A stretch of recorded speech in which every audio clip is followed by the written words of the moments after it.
अस्सलाम वालेकुम नाज़रीन। हुकूमत अभी पूरी तरह से बनी भी नहीं है, सिर्फ ऐलान हुआ है कि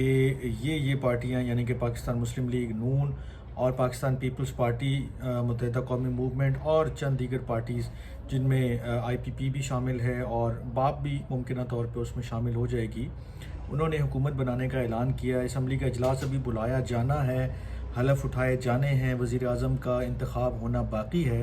लेकिन इससे पहले ही माजी के जो दोस्त हैं या जो एक सफ़ में खड़े होने वाले लोग थे, वो एक दूसरे से दूर होने लगे हैं और उनकी दोस्तियां जो हैं, आप कह लें कि रंजिशों में, और रंजिशें जो हैं वो शायद आगे चल के सियासी दुश्मनी में भी बदल जाएं। आज भी कुछ इसी किस्म के तासुरात और ऐसे इशारे मिले और ऐसी चीज़ें सामने आई कि जिससे ये कहने में कोई हर्ज नहीं है कि एक नए जो है वो ख़तरे का जो है वो आगाज़ हो गया है हुकूमत के लिए। हुकूमत अभी तक अपनी उस पोजीशन में नहीं आई कि जहां उसको मुकम्मल तौर पे हुकूमत कहा जा सके, क्योंकि अभी तो उन्होंने हलफ उठाने और बाकी तमाम मामलात बाकी हैं। लेकिन अभी जब ये सूरत हाल है कि जब अभी फेडरल गवर्नमेंट बननी है, उस दौरान ही एहतजाज भी शुरू हो गया है। ये एहतजाज रिगिंग पर हुआ है और हुकूमत बनी नहीं है, लेकिन उससे पहले आपको मैं चंद जुमले बता देता हूँ कि क्या आज की जो बड़ी डेवलपमेंट है जिससे ये नज़र आ रहा है कि हुकूमत के लिए बहुत बड़ा ख़तरा पैदा हो गया है। मसलन एक साहब ने फरमाया कि इस्टेब्लिशमेंट मुदाखलत करके अपनी मर्ज़ी से नुमाइंदों को चुनेगी तो वो अवामी नुमाइंदे नहीं होंगे, और जो भी वहाँ बैठेगा उसके ऊपर भी उंगली उठेगी कि उसको इदारों ने पास किया है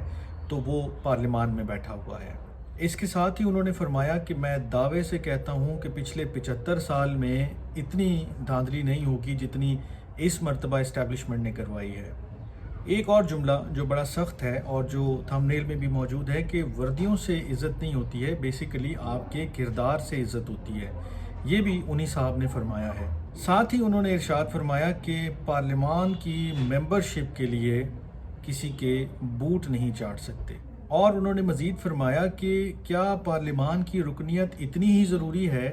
कि उसके लिए आपको हर तरह से रुस्वा होना पड़े, और वो रुसवाई भी उस वक्त कि जब आपको ये मालूम हो कि पार्लियामान में आप अपनी मर्ज़ी की एक छोटी सी कानून साजी भी नहीं कर सकते हैं। और फिर फरमाया कि पार्लियामेंट में अगर यही सब कुछ होना है और इसी तरह से सिलेक्शन के ज़रिए लोगों ने पहुंचना है, तो ये भी सोचना चाहिए कि क्या ऐसी पार्लियामान का हिस्सा बनना भी चाहिए या नहीं बनना चाहिए। ये तमाम जुमले एक ऐसे शख्स के हैं, एक ऐसे पार्टी लीडर के हैं जिन्होंने एक माजी में भी बड़ा खूबसूरत जुमला फरमाया था, अदा किया था एक जलसे में, और वो काफ़ी लोगों ने उसको अप्रिशिएट भी किया था और उस वक्त उन्होंने उसको सराहा था। और वो जुमला ये था कि इस्टेब्लिशमेंट या फ़ौज जो है वो हमारी पलकों के बालों की तरह है। ये जब तक पलकों में रहती है तो बहुत जचती है, लेकिन जैसे ही ये बाल टूट के आँख में गिरता है तो फिर इसे बाहर निकाल फेंकना बहुत ज़रूरी होता है। ये तमाम जुमले किसी और के नहीं, मैं बात कर रहा हूँ मौलाना फजलुर रहमान साहब की, उनके हैं। और आज ही उन्होंने एक मतलब आप कह लें कि मुल्कगीर एहतजाज के सिलसिले को शुरू करने का जो है वो ऐलान किया है। साथ ही उनकी पार्टी ने सिंध में तो बाज़ाब्ता तौर पे जो है वो सड़कों पे आ गए हैं, नेशनल हाईवे जो है वो ब्लॉक भी की है, काफ़ी सारे लोग निकले हैं उनके साथ, और उन्होंने अपने जो पार्टी लीडर्स हैं, जो उनके वर्कर्स हैं, फॉलोअर्स हैं, उनके सपोर्टर्स हैं, उनके साथ उन्होंने ख़िताब भी किया। और उस ख़िताब में ये तमाम बातें, ये तमाम जुमले मौलाना साहब ने अदा किए, और उन्होंने ये इंदिया दिया है कि ये पार्लियामान 2018 की तरह ये भी जाली पार्लियामान है। यानी कि वो ये कह रहे थे अपने ख़िताब में कि हमें ये लगता था कि शायद 2018 में जो हुआ सो हुआ, लेकिन 2024 में जो है वो इंतखाबात साफ़ और शफाफ होंगे और अवामी मैंडेट का जो है वो ख्याल रखा जाएगा और कोई धांधली या इस तरह की चीज़ें नहीं होंगी।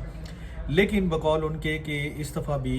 ऐसा बहुत कुछ हुआ कि जिस पे वो ये कहने पे मजबूर हो गए कि 75 सालों में भी ऐसा इतनी धांधली या इतने जो है ना वो संगीन नौयत के काम नहीं हुए होंगे इलेक्शन में जो इस मरतबा हुए हैं। अब मसला ये है कि मौलाना साहब जो हैं वो पाकिस्तान मुस्लिम लीग के बड़े करीब हैं और उन्होंने पिछली हुकूमत में भी इनका साथ दिया। उस वक्त भी यही कुछ जो है वो तहरीक चली थी। पाकिस्तान जो डेमोक्रेटिक मूवमेंट थी पाकिस्तान, जिसको हम पीडीएम के नाम से आप जानते हैं, इन्होंने मुल्क की एहतजाज किया, जलसे जुलूस रैलियाँ निकाली और उसमें ये सारी चीज़ें बताईं کہ اسٹیبلشمنٹ کا رول کیا ہے، وہ کیسے پالیٹکس میں آ رہی ہے، ہمیں اس کا کیسے رستہ روکنا ہے، تمام چیزوں کو آئینی حدود میں کیسے رکھنا ہے، اور تمام معاملات کو آئین اور قانون کے تابع رکھنا ہے، اور فلاں اور فلاں اور فلاں۔ لیکن اپنے 16 ماہ میں انہوں نے کوئی ایسا میرے خیال میں عملاً کام نہیں کیا، اور الٹا اگر ان کے دور میں آپ کو یاد دلاؤں تو آرمی ایکٹ میں جو ترامیم ہوئی تھیں، اس کے بعد آرمی کا باضابطہ طور پہ نیشنل ڈیولپمنٹ یعنی قومی ترقیاتی کاموں میں حصہ لینے کا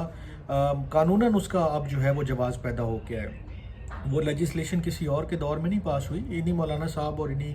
مسلم لیگ نون اور پاکستان پیپلز پارٹی کے دور میں پاس ہوئی ہے، ایجنسیوں کے ایکٹ میں تبدیلی ہوئی۔ اس کے علاوہ اور بہت ساری چیزوں کے حوالے سے جو ہے وہ ایسی ترامیم ہوئیں، اور اتنا کچھ ہوا، یونیورسٹیوں کا ایک ڈھیر لگا دیا گیا۔ اس وقت خود ان کے جو لوگ بیٹھے تھے پارلیمان میں وہ ایلیگیشن لگاتے تھے کہ پیسے لے کر جو ہے وہ آپ اس طرح کے بل پاس کر رہے ہیں، اور فلاں اور فلاں فلاں۔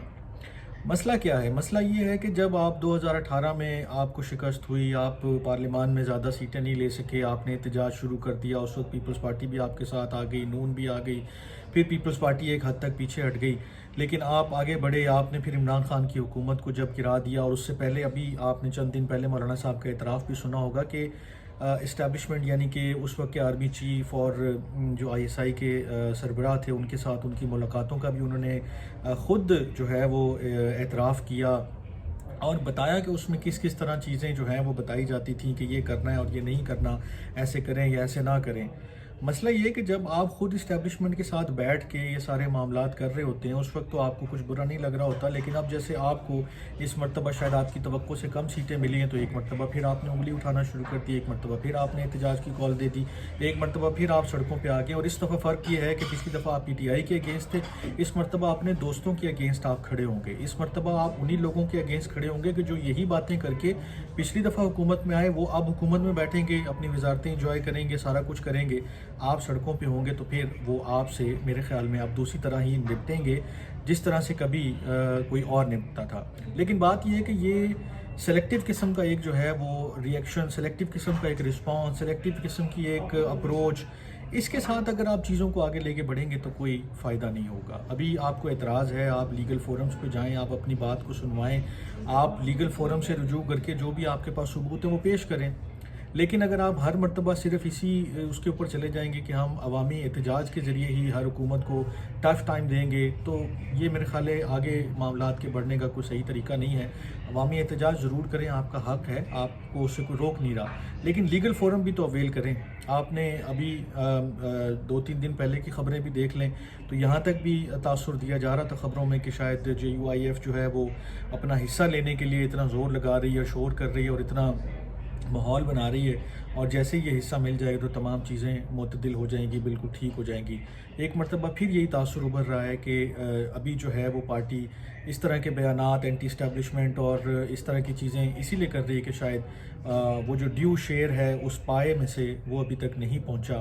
وہ نہیں ملا، اور جب وہ مل جائے گا تو شاید چیزیں بدل جائیں گی۔ لیکن یہ ایک بڑا انہوں نے آج جو سگنیفیکنٹ بیان دیے ہیں، اسٹیٹمنٹس ہیں، یہ بڑے پاورفل ہیں ایز یوزول۔ زبان پہ، ان کے جملوں پہ ہر کسی کو کوئی اس میں دو آرا نہیں ہے کہ وہ بڑا ملکہ رکھتے ہیں اور ان کا ایک اپنا انداز ہے اور اس کو کوئی بھی اپریشیٹ کیے بنا نہیں رہ سکتا۔ لیکن دیکھتے ہیں یہ سیاسی جو چال ہے یا سیاسی جو ایک منظرنامہ ہے اس پہ یہ چیزیں کہاں تک جاتی ہیں اور کیا رخ لیتی ہیں۔ جب یہ ہوگا تب آپ سے بات کریں گے، تب تک کے لیے اپنا خیال رکھیے گا، اللہ نے کے بعد۔